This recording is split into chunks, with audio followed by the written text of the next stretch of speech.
In the name of God, the compassionate, the merciful. Welcome, friends, to the 75th episode of Crime and Punishment, a legal podcast, not a political one. The official podcast of the Invictus Law Firm, PA, a criminal defense law firm in Orlando, Florida, the website for which is augustusinvictus.com, and that is me. We're simulcasting to some places, I don't know, but please do subscribe to the YouTube because that's where we do most of this, and it's where the biggest audience is for these videos. Anyway, today you will notice the heading is Fascism in America. As I say over and over on this program, for those of you who are frequent audience members, we have no political opinions here. Thank you, Top Short Long Bottom, for letting me know the audio is clear. Howdy in Washington there, John. So, I have zero opinion on anything political. This is a news program about law, legal news. This is the opinion of a lawyer on legal commentary, so I cannot say that enough. We are not promoting fascism in America. Not by any means whatsoever. You'll see that NSFW tag next to the headline here means not safe for work, because fascism is never safe for work. Incidentally, we're also talking about, the people who hate fascism being the biggest promoters of pedophilia, child genital mutilation, and abortion. But what's really not safe for work is fascism. And I want everybody to be very clear on that. We do not support fascism. In fact, I will say right out the gate, something I've been kicking around for a while. I gotta close this door first, though. As my son started his audiobook in his room. My problem with fascism was always that it was a mass movement. When fascism talks about the will of the people, it's a lie. It's a bold-faced lie, this notion of the will of the people. It's from Rousseau. What a disaster Rousseau and all of the consequences of his philosophy have been. If there's one author whose books you should burn, it's Rousseau. We have this notion that all people are equal and the will of the people this and that, and it justifies every sort of tyranny you can imagine. Sweating nervously as I listen at work. God bless you, Freedom Falcon. So this notion that we're going to produce things on an industrial scale and fight wars on an industrial scale and bring this message of fascism to the people, whatever the heck that means in whatever time and place. That's always been my biggest problem with it. The denial of the divine right of kings, even though in each of these fascist dictatorships they were monarchies. But in the same spirit of Britain having its parliament, the monarchy is what? Just symbolic? Like you've effectively usurped all power and authority from the king in the name of the will of the people. That has always bothered me. Now, all these years later, when I think of the defeat of fascism, I think it had to happen.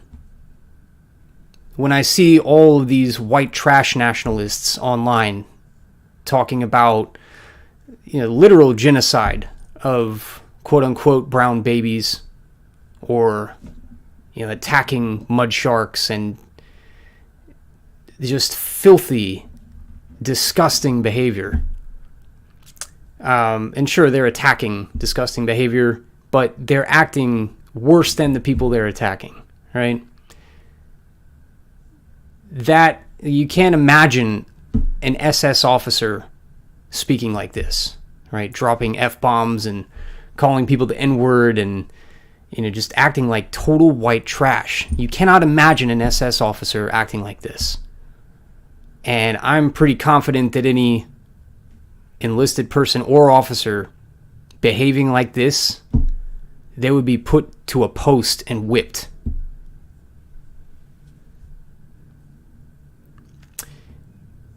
At the same time, however you see Hitler's quest to stop the godless communists from invading Europe and all this going on, Hitler was Catholic.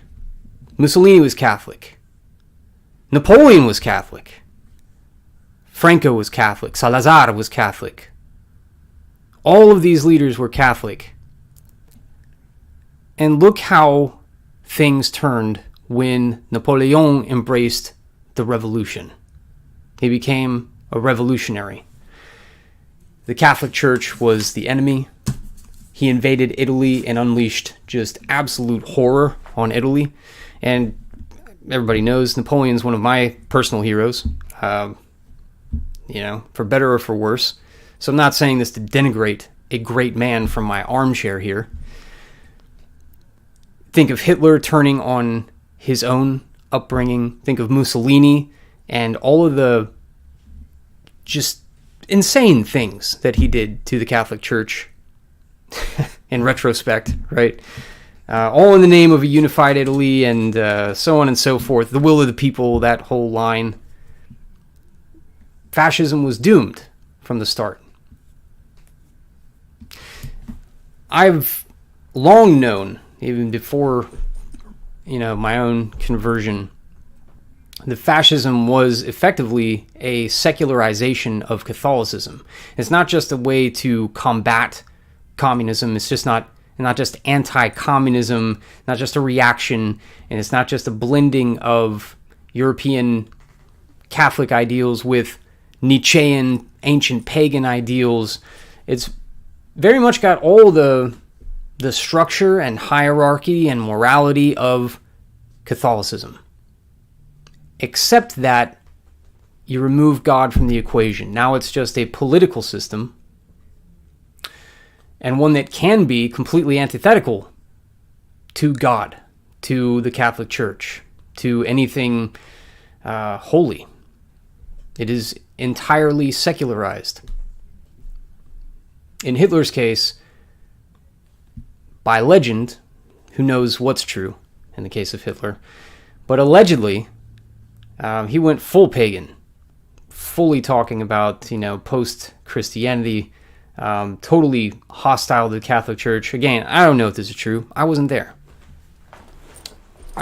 but I haven't heard much disagreement with that, even among fascists. I don't know, maybe I don't get out much anymore, but I haven't heard many actual Nazis defending Hitler's Catholicism and saying that he was a devout Catholic until he died. By all accounts, it looks like these leaders completely diverged from their upbringing and went full will of the people, secular state, and all the rest. So that's where I'm at on that. So we are not promoting fascism. We're not promoting any political theory. We are simply commenting on the law and how fascism, whether you like it or not, is on the rise. For no reason whatsoever, I'm sure. But let's read a couple articles. One is on Florida, the great state of Florida banning books. Unbelievable. One is on the sedition trial of the Proud Boys for the January 6th insurrection. And one, what a cluster. What an absolute cluster. Eleanor Hunton Hoppe, the wife of Magistrate Judge Joel Hoppe in the Western District of Virginia, who famously or infamously denied bond to right-wing activists after Charlottesville. We'll get to that. For now, let's look at, let's start with book burning first, right? So this is an article. I'm going to, you know what? No, I'm not going to share the link. Whatever. The outlet is called Popular Information. The headline of the article is Florida School District Bans Dozens of Books Based on Proposed Bill. This is obviously written by a progressive or communist or whatever you call these people, which is a discussion I just had about how I've been thinking about this. Oh, from Brian. There he is. Good afternoon from the East, Brian. So we were talking, and I brought up that in response to something he had brought up, you don't know how to pin these people down. Brian was saying they're all very good at organizing, at plausible deniability, at having all these different groups doing all these different things, and they either work hand in glove or they just don't attack each other, which the right wing has still not figured out. But the other problem is, what do you call these people? Do you call them progressives? Do you call them Marxists? Do you call them communists? Do you call them globo-homo? Are they Democrats? What are they? Even leftists doesn't really apply because this isn't economic. Is it? Who knows what you call this anymore? But there's a clear trend here, right? So these people, we'll say, wrote this article. You can tell by the complaints that they have and by the insane conclusions they jump to and defenses of some of the books that were banned. Amazing.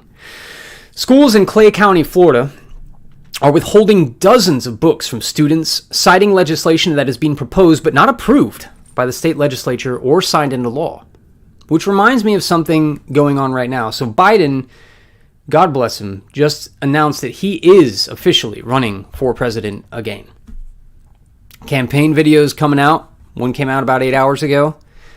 Beautiful. He's got this whole thread of tweets going just fire tweets after fire tweets. Like, we need to give public school teachers raises. We need to protect our public school teachers. We need to, and then you see the thread going on here.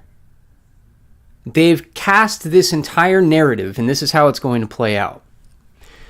School shootings, they're about guns, yes, but they're really about protecting teachers' lives. That's why we need to ban guns in this country, because we need to keep teachers safe. They're the most important people in the country. They got the most important job in the country, and we can't even keep them safe by banning guns? What kind of people are we? We need to give them raises. Obviously, they're not getting enough. Not that the federal government pays them, but that's, aside. Never let the facts get in the way of a good story, right? And most importantly, they are banning books. This is not an attack on transgenderism and child genital mutilation. This is not an attack on progressive ideology or Marxism or anti-racism. This is not an attack on critical race theory or anything like that. This is an attack on teachers. When you ban books, these evil Nazi fascist monsters in Florida, when they ban books down there, they're attacking teachers. My God.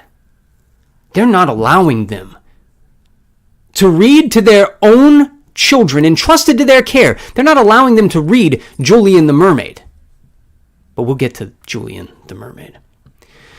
In a spreadsheet published by the Clay County School District listing the status of challenged books, 55 titles were categorized as pending legislative update. That's a lot of books. A spokesperson for Clay County Schools, Terry Dennis, told Popular Information, again, that's the outlet we're reading here, that the district is monitoring the current legislative session and stands prepared to comply with any statutory updates. Dennis confirmed that these titles are not being made available to students. Actually, can we get that spreadsheet? I'm totally talking to my IT guy, like Joe Rogan, not pulling this up myself, like this is amateur hour. Yep, no, I can't do that. Oh, look at that. All Boys Aren't Blue by George M. Johnson. Remove from all libraries. Push, Tricks, Lucky, These sound like wholesome books, all deselected and weeded. Remain in collection. Let's see. Dear Martin by Nick Stone. That remains in collection. Jesus Land. Deselected, weeded. Julian is a Mermaid by Jessica Love. Remove from all libraries. Boy, this really is an extensive list here. So they either deselect and weed it. They keep it in collection like The Lovely Bones. Oh my goodness. Yeah, Jezebel read that book. I wasn't happy about it either. But this says no violation, remains in collection at the high school level. So that's another thing. They keep it at the high school level. They do not allow this to be shown to little children. And then you have, of course, removed from all libraries. And then you have what they're talking about in this article. Pending the meeting. They're pending a legislative update, right? They're going to find out what goes on with this Florida law. Oh, pending legislative update is actually a different one. Pending the meeting is another one. So they got a whole list of, a massive list here of books that they're considering in Clay County. And they did publish the spreadsheet. As a matter of fact, that one I will share to the chat so you can see what we're talking about here. Of course, now it's going slow. All right, here we go. Docs. All right, so you can see it. So now you can see that. That's in the chat. Let's go back to the article here. Now that we've got the spreadsheet. All right, in other words, the school district is anticipating new legal restrictions and is withholding titles even though they do not run afoul of current law. Among other books that are no longer available to students in Clay County because of this action are critically acclaimed and award-winning novels, including A Fault in Our Stars, The Handmaid's Tale, and Story of a Girl. The remarkable decision to remove books from shelves based on legislative proposals was made by the new Challenge Oversight Committee, a body created by the Clay County School Board on April 6th. Previously, challenges were always considered by a 5-person committee. Huge difference. Known as the District Curriculum Council for Reconsideration, which included a student, a parent, and a school-based librarian. Now, the 3-person Challenge Oversight Committee, comprised entirely of district administrators, is empowered to unilaterally remove books from shelves. Under the new rules passed by the Clay County School Board, the Challenge Oversight Committee can 1. Reject a book challenge as frivolous, or 2. Remove a book based on a determination that the book violates Florida's obscenity law or another statute. Additionally, the Challenge Oversight Committee can decide to refer the challenge to the larger District Curriculum Council for reconsideration. Nothing in the rules empowers the Challenge Oversight Committee to remove books from shelves based on bills that have been proposed but not enacted. Hold on. Computer's gonna die. Really need a tech person on site. The Challenge Oversight Committee meets in secret and produces no public report explaining its actions. Popular Information asked Clay County Schools what proposed legislation was the basis for withholding 55 books. The school district declined to answer. They declined to answer you. I'd like to point out Popular Information.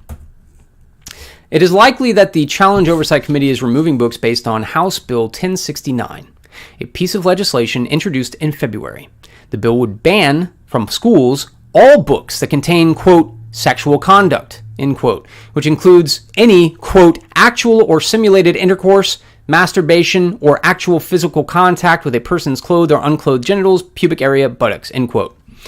House Bill 1069 was approved by the Florida House in March, but has not been considered, much less approved, by the Florida Senate. House Bill 1069 is likely unconstitutional, says Popular Information. By excluding all books with any, quote, sexual conduct, end quote, the bill would ban virtually all great works of literature, from the Odyssey to The Catcher in the Rye, from Florida schools. It also essentially rewrites the test delineated in Miller v. California, which allows the government to restrict obscene materials. In Miller, obscenity is narrowly defined as sexual content that, quote, taken as a whole appeals to the prurient interests, quote, and, quote, lacks serious literary, artistic, political, or scientific value, end quote. House Bill 1069 bans all books with sexual conduct, regardless of whether it appeals to prurient interests or the book's literary or artistic value. And here is a point I was making this weekend. Just Sunday, I was making this point. This is how people like this take power. First of all, House Bill 1069 is not likely unconstitutional. That's just a blatant statement on a website parading as a news website, but is obviously a communist, Antifa, leftist, progressive, whatever you want to call these people website. It's not likely unconstitutional at all. And that's how they've pushed all of this insanity. Drag queen story hours, stories about children being okay with, strange men touching them in their nether regions, like all these crazy books that you see that allegedly, they're being used in therapy, by trained psychiatrists for children that are abused. Like, no, they're not. Then why are they being sold on Amazon to the masses? It's not unconstitutional to say no. Children cannot read these books. And the fact that they can hang their hat on something like Miller v. California and try to distinguish it shows how corrupted this entire rules-based system has become. The insanity of saying, well, if you ban sexual conduct in books, you're not going to be able to read The Odyssey, The Catcher in the Rye. You're not going to be able to read, The Scarlet Letter. The Bible? The Bible has sexual conduct all over it. You have to ban that from Florida schools. That's how they do these things. Argumentum ad absurdum. You're not allowed to interpret what sexual conduct means. Now, to be fair, if this were on the other foot, I can't imagine how it would be, but we would be saying, well, this is unconstitutional because it's too vague, right? It's void for vagueness, as we say. So what does sexual conduct mean? It means whatever these, Puritans in charge might say it means. Yeah, possible, but obviously that's not what they're concerned about. Just like pro-abortion advocates are not concerned about the victim of incest or the actual rape victim who is impregnated by her attacker. That they obviously do not give a damn about that. What they care about is abortion on demand. Anytime, any place, for a price, you can murder your own child. That's the program. And here, they don't care about the Odyssey or the Aeneid or the Iliad. They might care about Catcher in the Rye. That is ancient literature to them. They don't care about any actual literature. They don't want to teach your children Dante and Milton. They want to get Julian the Mermaid in there. They want to teach your kids about how they don't know what gender they are really, and their parents are just brainwashing them. No gay agenda whatsoever, by the way. Remember back in the simple old days of America when people would accuse gays of having an agenda, and it was laughable. All they want to do is have their civil unions recognized as marriages. What kind of monster are you? There's no agenda here. No agenda to influence your kids and pull them into gay pride parades with dildos and all this. Like, there's no agenda whatsoever. And of course, the past 10 years have proven that to be a bold-faced lie. Just like now, they say, well, you can't ban sexual conduct from books in the school. You're going to be losing all the great works of literature. I mean, think about it. You'd have to ban Moby Dick just for the title. That is not their concern, clearly. So to continue. Clay County schools, however, appear to be treating HB 1069 as if the bill is the law of the land. It is keeping A Fault in Our Stars off the shelves, even though the acclaimed book only briefly describes sex between two main characters. Similarly, A Story of a Girl was a finalist for the National Book Award. And they want to ban it. The plot of A Story of a Girl does include a 13-year-old has sex. Okay. But there are no descriptions or sex scenes. You know what else won a lot of awards? Mein Kampf. Why don't you teach that to little kids, you commies? Neither book could be excluded under Florida's current law banning the distribution of obscenity to minors because neither book is obscene, says Popular Information. The Challenge Oversight Committee also permanently banned 41 books citing Florida's obscenity laws.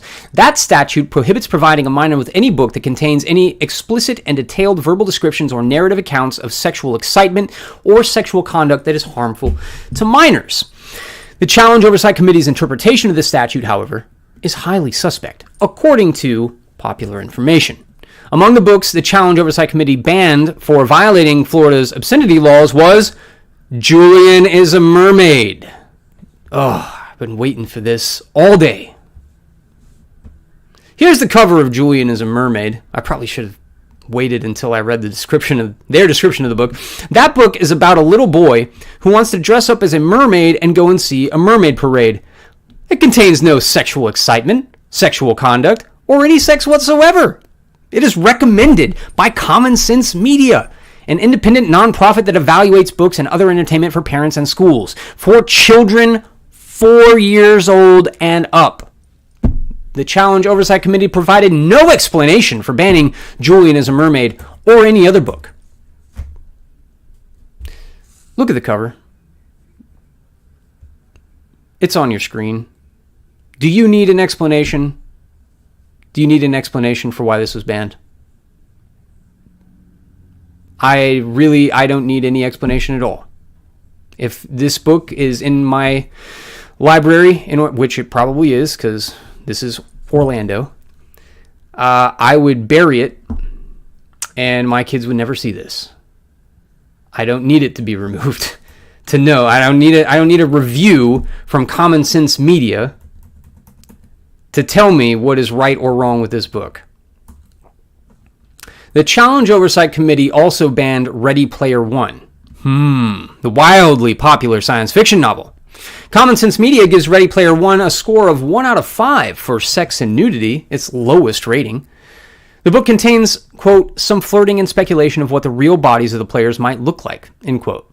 At one point, a character purchases a blow-up sex doll and then returns it. The novel does not meet the standard of obscenity as defined by Florida law and Supreme Court precedent, according to the writer here at Popular Information. To someone in the 1950s, anyone in the 1950s who wasn't a communist or the guy who wrote Howl, this is obscenity. Talking about blow-up sex dolls in a story written for kids. Yeah, it's obviously obscenity. He doesn't have to commit a sex act with it for it to be obscenity. Again, if you think this is bad, wait till we get to our terminal article. This is why it's marked not safe for work. So if your kids are in the room, you need to put them somewhere else or listen to this later tonight when they go to sleep. It only gets worse from here. All right. Virtually all of the books kept off the shelves. I'm going to switch back here. We don't need to look at Julian as a Mermaid anymore. Just making the point that you don't need a review to know what's wrong with that. Virtually all of the books kept off the shelves by the Challenge Oversight Committee were challenged by Bruce Friedman, a conservative activist who moved to Clay County from New York in May 2021. Friedman compiled a list of over 3,600 titles that he said had concerning content. God bless that man. Popular Information obtained dozens of Friedman's challenge forms from Florida Freedom to Read, which acquired the documents through public information requests. Friedman and a few others he recruited to assist him filled out these forms identically. The reason for each request is to protect children. That's in all capital letters. Protect children. The objectionable material is, quote, inappropriate content. Again, all capital letters. And the impact of a student using the material is damaged souls. Again, all capital letters. The answer to most other questions is NA. Yeah, well, I mean, if you got 3,600 titles in a school that should not be there, what are you going to write a doctoral thesis explaining the Jungian archetypes of each character? No. You're going to write, this is to protect the children, it has inappropriate content, and it's going to mess up these kids. Next one. Let's talk about it at the hearing. Why are these books in there to begin with? What lunatic allowed Julian the Mermaid into a Clay County school to begin with?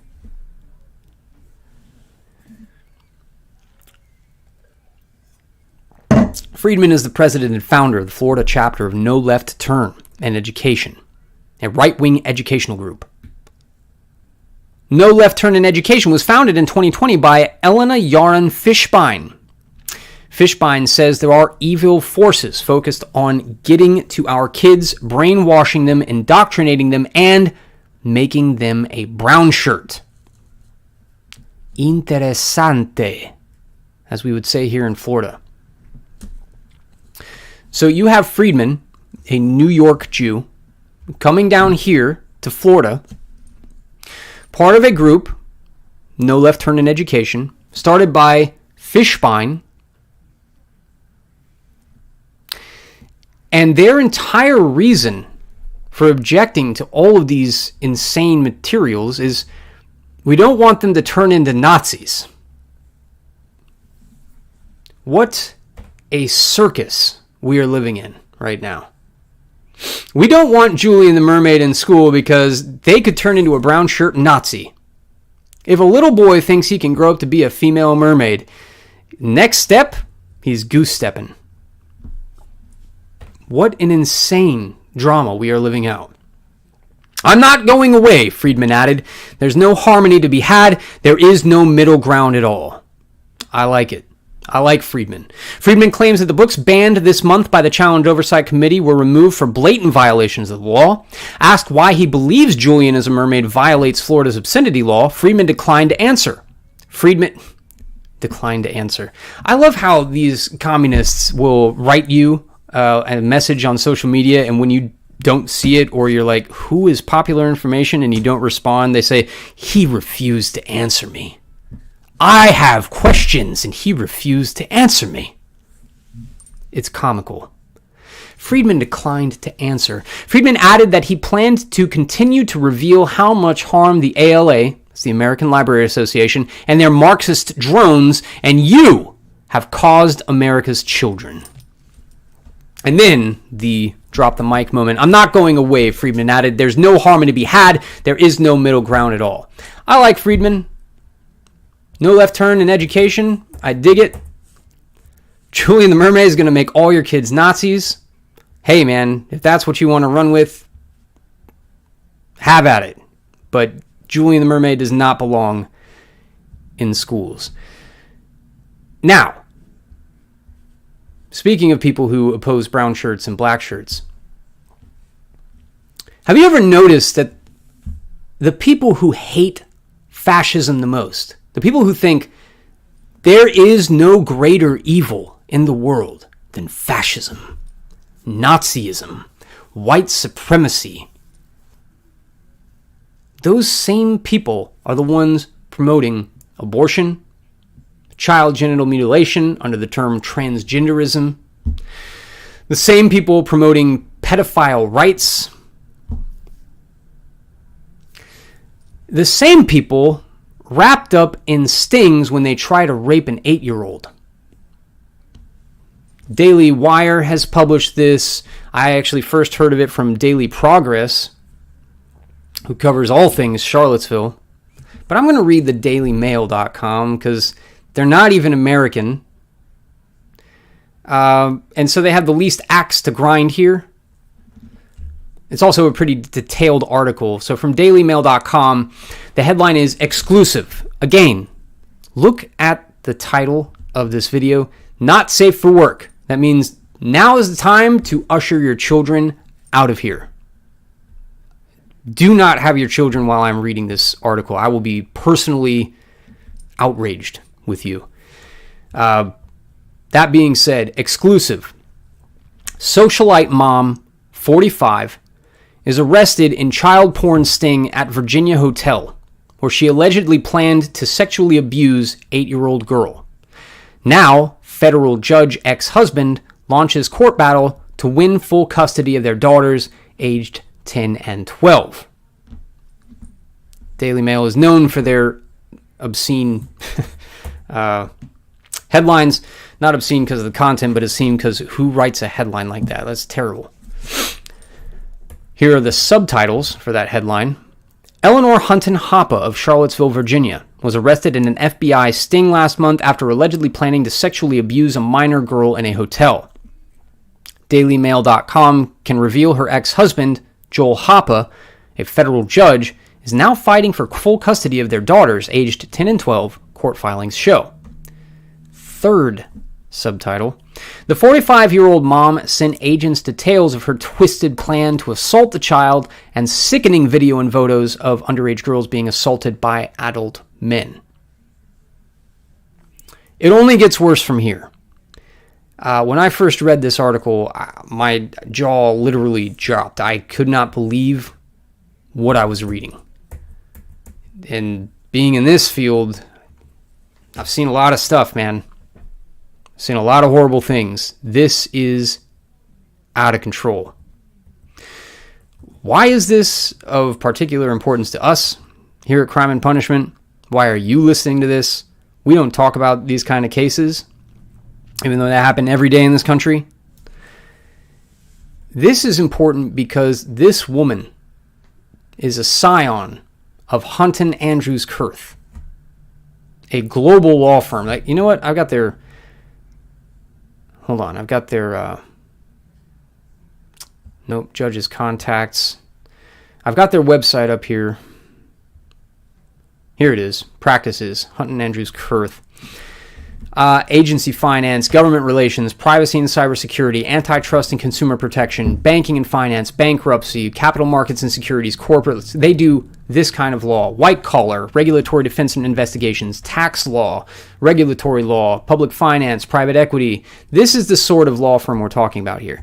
Not some, famous criminal defense law firm in Virginia where they happen to be, locally powerful. We're talking about a major law firm.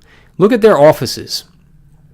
Offices in Atlanta, Austin, Texas, Bangkok, Beijing, Boston, Brussels, Charlotte, Dallas, Dubai, Houston, London, Los Angeles, Miami, New York, Richmond, which is where they're from, San Francisco, Tokyo, Tyson's Client Center in Washington, D.C., which I believe is where she was arrested. So this woman is the daughter in that family, the Hunton family. This woman marries Joel Hoppe. That's why this is important. Not only is she the daughter, the scion of this massive law firm, that, by the way, is a Democratic kingmaker and powerhouse. This is where Governor Terry McAuliffe worked, by the way. All these names should be familiar to all of you in the audience. Because Judge Hoppe is the one who denied bond to all the right-wing activists in Charlottesville. The Rise Above movement, the Jack Corbin case, it was Hoppe. And his wife is a pedophile, ex-wife, pardon me. Ex-wife. He filed for divorce, I think, in 2020. Do not want to misspeak. This is very important. His ex-wife is a pedophile who is the scion of one of the biggest law firms in the world. I think that's fairly accurate. I mean, they're not Morgan & Morgan, but who is? Certainly Richmond's biggest law firm, right? These are the people denying bond to the Rise Above movement. These are the people putting Governor Terry McAuliffe in power. These are the people defending school districts for allowing the rape of girls. Taking it all the way to the U.S. Supreme Court, trying to give schools one free rape. This woman, let me hold on a second. This gets so much better. And by better, obviously, I mean worse. Eleanor Hoppe's LinkedIn page is still there. Charlottesville, Virginia. Went to the University of Virginia, by the way. I don't know where that prosecutor that we talked about last week, doing these show trials for the Tiki Torch rally the night before Unite the Right. Where was he in the case of Eleanor Hoppe? University of Virginia, Bachelor of Arts in Psychology. But the nefarious thing is her work in philanthropy. Really just amazing, unsettling, disturbing. Manager of events and corporate partnerships at Big Brothers Big Sisters. This was December 2017 to June 2019 in, where else? Charlottesville, Virginia. Initially a part-time development associate, I quickly became the manager of events and corporate partnerships and then the interim director of philanthropy. In my current role overseeing events and corporate partnerships, I am responsible for creating and marketing a wide variety of fundraising events and partnership packages. I had planning committees, organize volunteer teams, establish budgets, and secure sponsorships. I am able to efficiently problem solve, manage relationships with donors and sponsors, and execute event details. I have consistently exceeded revenue goals for both fundraising and sponsorships and have cultivated a large network of professional contacts. Again, Big Brothers Big Sisters, this is her own resume on LinkedIn. Let's go back to the article and see what exactly she's accused of. Eleanor Hunton Hoppe, 45, a member of one of Virginia's most prominent families, was snared in an FBI sting last month. That's March. It is now April. After messaging an undercover agent explicit and sickening details about what she wanted to do to the child, according to court filings. The mother of two, who has been, again, if you just came in, this is not safe for work. That's why it's marked that in the headline. Get your children out of the room or turn this off. The mother of two, who has been charged with child porn and child sex abuse offenses, is also accused of sending the agent a 30-second video and 3 still images of young minor girls being horrifically sexually abused by men. This woman and Judge Hoppe, by the way, have 2 little girls. Her arrest has stunned communities in Charlottesville, where she lives, and in Richmond, where she grew up amid wealth and prestige as a member of a legal powerhouse family who helped found the city's biggest law firm, now known as Hunton Andrews Kurth. This is the power elite in Virginia. These are the people who are prosecuting all these Charlottesville cases. These are the people who were behind James Fields going to prison for life plus 419 years. These are the people who denied bond to the Rise Above movement guys. These are the people who denied bond to Jack Corbin, who set up all of these show trials in the Western District of Virginia and in Charlottesville and Albemarle County. This is the power elite there. She is the face of it. And if you look at these articles, so is Judge Hoppe. She had previously worked in child advocacy and support organizations and was a volunteer at a prestigious local Episcopal church in Charlottesville that is affiliated with the University of Virginia. Hunton Hoppe is currently she previously worked in child advocacy and support organizations. That is the most nefarious part of all this. Forget about right-wing advocates and White Lives Matter and Charlottesville. Forget about all that. Think about the fact that this woman worked at Big Brothers Big Sisters. This woman worked in child advocacy and support organizations, and now she is accused of this. You know what? We still haven't even actually said what she's accused of. Let me...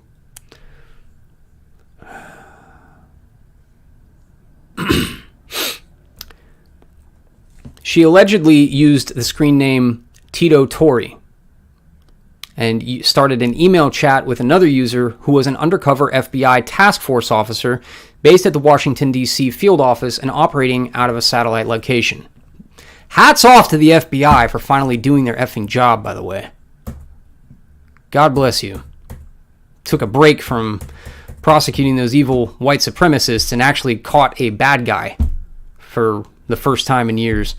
According to the filing, Hoppe told the agent she was a mother and wanted to chat about taboo parenting. The undercover officer responded he was the father of a young girl, at which point Hoppe directed the agent to a social media app that encrypts messages. There, she used the name Tori for Fun, with the number 4. And in a series of messages starting February 23rd, she revealed that she lived in Charlottesville. There's a picture of Judge Hoppa's motion to modify the custody agreement. The agent asked Hoppa to verify she was quote-unquote safe by sending an image of herself holding up her thumb near her breast. The photo showed her lifting her shirt up, exposing her bare breast, and with her face partially visible, said the filing. It is the criminal complaint in the federal court. It's the filing they're talking about. On February 27th, the Virginia mom allegedly contacted the agent through the app to ask about the abuse he was perpetrating against his daughter, saying, "What do you think your next step will be?" From this point, it gets like legit disturbing, like horrific. I partly don't even want to read the rest of this article, but I also don't want you to have to read it yourself or go look for this. It's absolute filth. Throughout the message exchange, Hoppa expressed an interest in traveling to Washington to abuse the undercover agent's fictitious daughter with him, the papers state. She repeatedly said she wanted to help the quote-unquote father introduce the 8-year-old to sexual activity. And around March 12th, it was agreed she would travel from her home, it is alleged. Hoppa is said to have messaged the undercover agent with the sickening words, quote, "I can't wait," and then, of course, putting her to bed and waking her up to do a few extra things will be so fun, end quote. She then suggested something about anal sex, later adding, quote, "Has she seen videos of little girls with her dad yet?" End quote. Hoppa is then said to have sent the agent a 30-second clip of a, quote, 1 minute. Odysseus, you gotta go back to your room, buddy. You gotta go play the audiobook. When are you going to be done? 10 minutes. 10 minutes? That's very little time. Go listen to your book. I'll be right there. Alright?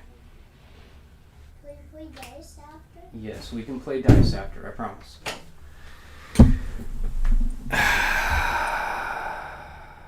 You don't even want to know what the rest of this says. It's inhuman. Again, this is the power elite. You hear all these wild right-wing conspiracy theories about, pedophiles and the elite and the Epstein client list and this island and, the horrible things allegedly done there. And you're like, come on, man. Like, this is just too fantastical. The theories being that, well, they have all these people who are, basically blackmailed because, they catch them with these underage girls and they blackmail them, and then these politicians have to do their bidding. And so it's like all these just crazy, beyond Hollywood plots. Like, and you're just thinking, dude, you gotta come back to reality. And then you see something like this. And again, I think we're done reading this article. It just, you don't even want to know the rest of it. You see something like this and you think, nope, it's actually not so crazy after all. These are the people in charge. These are the people, calling all of you conspiracy theorists. These are the people denying us all bond. These are the people now openly engaging in political persecution. And the case of the prosecutor in Charlottesville, in Albemarle County, prosecuting political speech that happened 6 years ago, when this is what's going on in his own neighborhood. What a contrast. What a distinction. Odysseus? You're going to get the rest of your audiobook? All right. Thank you, buddy. So, all that being said, let's talk about sedition. So White Student Transmission says, I'm a bit more shocked that this was done by a woman instead of a man. Don't be. Don't be. The reason I do not take these kinds of cases as a criminal defense lawyer is because I don't want to know. Now, if it's a drug case or even a murder case, if it's a robbery, things happen. I get it. I get it, man. You're hungry, you're poor, you're ambitious, you rob somebody. Yeah, man, that's life. That's the human condition. You were in a fight and you killed somebody, or shoot, you even plotted the guy's death, because you hated him so much, or whatever. Murder has been happening since the beginning of humankind, since Cain killed Abel. I get it. Drug dealing, yep, I am at this point 100% anti-drug. But if you are accused of drug trafficking and I find out, yep, you really were trafficking meth, this is the job. There's circumstances, there's, people dealt a bad hand in life. I'll defend those people. Sure. But in this sort of case, if I find out that you did this, I will... No. Total conflict of interest, not helping you. So if somebody's accused of this, I refer them to somebody else because I can't take these cases. And this ties in white student transmission because the first case that I was assigned to as a young lawyer in this regard, because I've had three of these cases in my entire career. The first one to which I was assigned, I'm still scarred for life by all three of these. This woman was helping her husband to molest her own daughter, his stepdaughter. She was 7 years old, man. She walked. She got off scot-free. Just walked away because the state needed her to testify against the husband. I don't think they needed her at all, personally. State let her walk so that she could testify against the man. Insane. Anyway, I don't take those cases, but don't be surprised that this was done by a woman and not a man. This happens, man. This happens. This case with Eleanor Hoppe, this is not some out of the ordinary thing where a woman would be involved in this. So don't be surprised. This is the world we live in now. My book is structured to neutralize this agenda. Any way I can get a complimentary copy to you. Yes. I think my email address is in the description here. Let me see. Yes, it is. If you look at the disclaimer, you'll see this broadcast is legal commentary, does not constitute legal advice, so on and so forth. To contact yours truly, email invictuspa@protonmail.com. So it's right there. If you want to email me, I can give you the shipping address, although that's online. But if you want to get it officially straight from me, I will give you the address if you email me.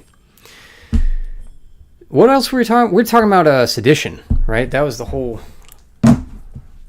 point of this program. Fascism in America. For no reason at all. Americans became fascist in the year 2023 when they found out that all of the people in power were either pedophiles or were complicit in it. This is from Reuters. U.S. says Proud Boys were thirsting for violence as January 6th trial wraps up. A lot to unpack in that headline. Contrast that with the Daily Mail. Reuters has good headlines. U.S., that means the United States government, because in a criminal case at that level, it's the United States government. The federal government is the plaintiff, and the Proud Boys are the defendants, right? So the U.S. government, through the U.S. attorney, says that Proud Boys were thirsting for violence as the January 6th trial wraps up. So 4 of these guys have been charged with sedition by the federal government. And this is wrapping up because defense is putting on its case, and is resting its case, and they're all making closing arguments now. So this is from yesterday. A U.S. prosecutor on Monday, that's yesterday, said leaders of the Proud Boys were, quote, thirsting for violence and organizing for action, end quote, ahead of the January 6, 2021 attack on the U.S. Capitol, as the criminal trial of 5 members, not 4 members, of the far-right group neared its conclusion. Assistant U.S. Attorney Connor Mulrow told a jury in a closing argument that the Proud Boys viewed themselves as a fighting force for Republican then-President Donald Trump and were ready to commit violence on his behalf in order to overturn his 2020 election defeat. For these defendants, politics was no longer something for the debating floor or the voting booth, Mulrow said. To them, politics meant actual physical combat. And then it names Henry Enrique Tarrio and 4 co-defendants, Ethan Nordine, Joseph Biggs, Zachary Real, and Dominic Petzola, are charged with seditious conspiracy and other felonies for what prosecutors described as a plot to use violence to disrupt the transfer of presidential power. The defense is saying that this is all innuendo, etc., and they're just piecing together things. And during the 4-month trial, oh no, this is the wrong article. That's why. This one is from USA Today. Donald Trump's Army. That's the good one. All right. Defendants saw themselves as Donald Trump's army, fighting to keep their preferred leader in power, no matter what the law or the courts had to say about it, said Assistant U.S. Attorney Connor Mulrow. Defense said that this evidence is flimsy and that they had no plan. All right. They didn't know what they were doing. They were walking around getting food. They didn't plot anything, so you can't charge them with sedition. They're also saying that they played hours and hours and hours, weeks on end of footage, and just mean things that they had said to try to get the jury, that is, to not like these guys. So that's the defense. But it gets worse, the defense, right? It always does. That's why we have this. All right, here we go. Real, which is one of the defendants, wrote in messages that he hoped that firing squads would target the traitors that are trying to steal the election from the American people. Biggs made repeated calls for war. Nordine suggested the Proud Boys should, quote, fash the F out, live free or die hard, end quote. Petzola said he would fight until my last breath against communism, end quote. And Tarrio said that if the Proud Boys didn't fight back, they would become political prisoners, hauled off in chains in a Biden presidency. How amazing that USA Today quoted that part. How amazing that the Assistant United States Attorney would say that. Would make that an actual part of his case. Just let me read that last sentence again for you. Enrique Tarrio, said that if the Proud Boys didn't fight back, they would become political prisoners, hauled off in chains in a Biden presidency. Is that not exactly what happened? So here we are. This is sedition. Boy, I'll bet every single one of them regrets not actually doing what they're accused of now. One of these articles I read is that 9 of these trials, not including the Proud Boys, which is 5 more, out of those 9 trials, 6 of them, they got convictions for sedition, all in the Oath Keepers trial. So, what's that, 14 total trials for sedition? We'll see how the jury comes back on the Proud Boys. But this is the new normal. And you can see in the messaging from the prosecution, they're not after the Proud Boys and the Oath Keepers. In all of these trials, all the arguments, all the quote-unquote evidence, they're pointing the finger at one man, Donald J. Trump. Oath Keepers were doing the bidding of Trump. Proud Boys were the fighting force for Trump. They were all on standby because Trump told them to be there. Trump started the violence. It is Trump who should be indicted. So once this trial is over, you better believe that they're going to go after Trump for this. You know, win, lose, or draw, Trump's getting indicted. You mark my words. And I greatly suspect that this circus in Manhattan, where they charged him within the Stormy Daniels incident, it was to get him into the system. Also a test. Is he going to show up? He can't not show up for something like that. If they had indicted him for insurrection, for sedition, for treason, well, why the heck would he show up? Now he's already in the criminal justice system. Now he's already a criminal defendant in another case in Manhattan. Takes a lot of wind out of your sails. So now when he's indicted for treason or sedition or whatever they're going to go at him with, and he doesn't show up for that trial, time will tell. Anyway, you can see yourself from all of these articles, everything you're seeing in the news, everything you see at Thanksgiving with your own family, everything you see in the streets, you can see this horrible reality where Americans are just turning fascist left and right, and for absolutely no reason whatsoever. You can't put your finger on it. It's just crazy. So I hope you all stay safe out there. Please keep your head on a swivel. Don't let that fascism creep into your home. Till next week, everybody.